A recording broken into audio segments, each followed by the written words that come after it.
ৰাজ্য চৰকাৰে আৰু 56খন ইলেক্ট্ৰিক বাছ আমাৰ পুঁজিৰ পৰা ক্ৰয় কৰি আমি এএছটিচিক আগবঢ়াব খুজিছো যাতে এএছটিচিৰ সৰ্বমুঠ বাছৰ সংখ্যা 356 লৈ বৃদ্ধি হয়। ইয়াৰ লগে লগে মই অত্যন্ত আনন্দৰে আপোনালোকক জনাব খুজিছো যে প্ৰধানমন্ত্ৰী নৰেন্দ্ৰ মোদী ডাঙৰীয়ায়ো আমাক আৰু 100খন বাছ পিএম ই বাছ সেৱাৰ অধীনত যোগান ধৰিবলৈ সিদ্ধান্ত লৈছে। অৰ্থাৎ আজি চলি থকা 356খন বাছৰ উপৰিও 2025 চনৰ ভিতৰত আমি আৰু 100খন নতুন ইলেক্ট্ৰিক বাছ আমি পাব পাৰিম। যদি এই 100খন বাছ আমি আৰু অধিক প্ৰধানমন্ত্ৰী ডাঙৰীয়াৰ পৰা পোৱাৰ যিটো ব্যৱস্থা সি যদি 2025 চনত পূৰ্ণ হয় তেতিয়াহলে 2026 চনত আমি আমাৰ যিবিলাক ডিজেলত চলা বাছ তাক আমি সম্পূৰ্ণৰূপে বন্ধ কৰি আন লাভদায়ক পথবিলাকত তেওঁলোকক চলাবৰ কাৰণে আমি অনুমতি দিব পাৰিম। এইটো নহয় যে বাছ বন্ধ কৰি দিয়া মানে তেওঁলোকৰ বাছ কেইখনে গেৰেজত সোমাব তেনেকুৱা নহয়। তেওঁলোকক তাৰ পৰিৱৰ্তে গুৱাহাটী নলবাৰী গুৱাহাটী নগাঁও এই ধৰণৰ সেৱাবিলাক আমি তেওঁলোকক গতাই দিম যাতে গুৱাহাটীখনক আমি সেউজ বা এটা গ্ৰীণ কৰিডৰলৈ ৰূপান্তৰ কৰিব পাৰো।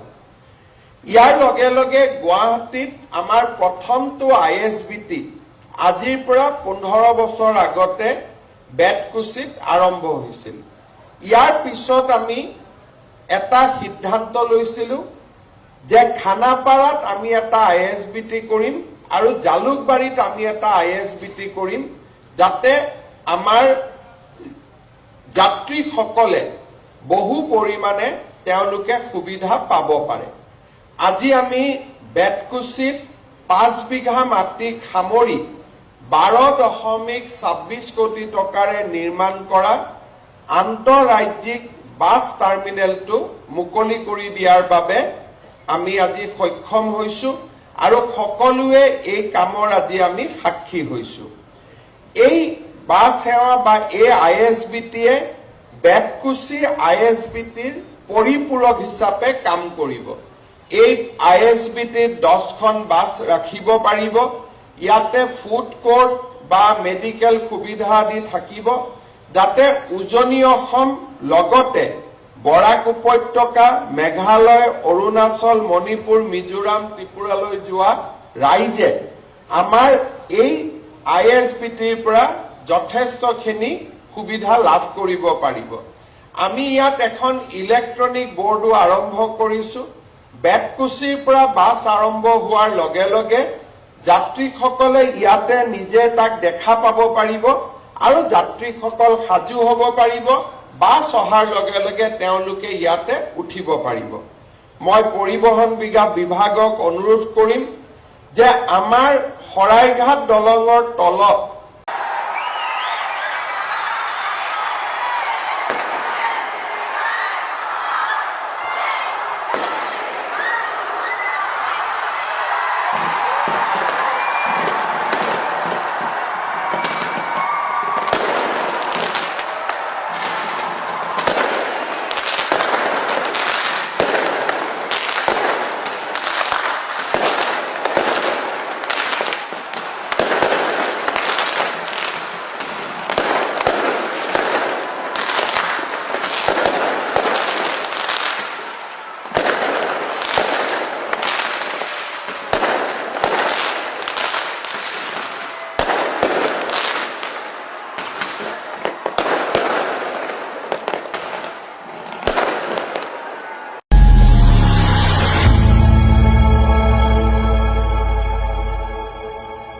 খবৰৰ আঁৰৰ খবৰ ব্ৰেকিংৰ হুলস্থুলৰ মাজত ৰৈ যোৱা সমাজৰ নেতিবাচক বহু খবৰ ৰাজনীতিৰ পৰা সমাজনীতিলৈ খেল জগতৰ পৰা কৃষি খণ্ডলৈ ছবি জগতৰ পৰা সাহিত্য চৰ্চালৈ বৰাক ব্ৰহ্মপুত্ৰৰ লগতে উত্তৰ পূবৰ সাতভনী সামৰি অসমৰ সংবাদ জগতত নতুন সংযোজন Assam north east news live 24/7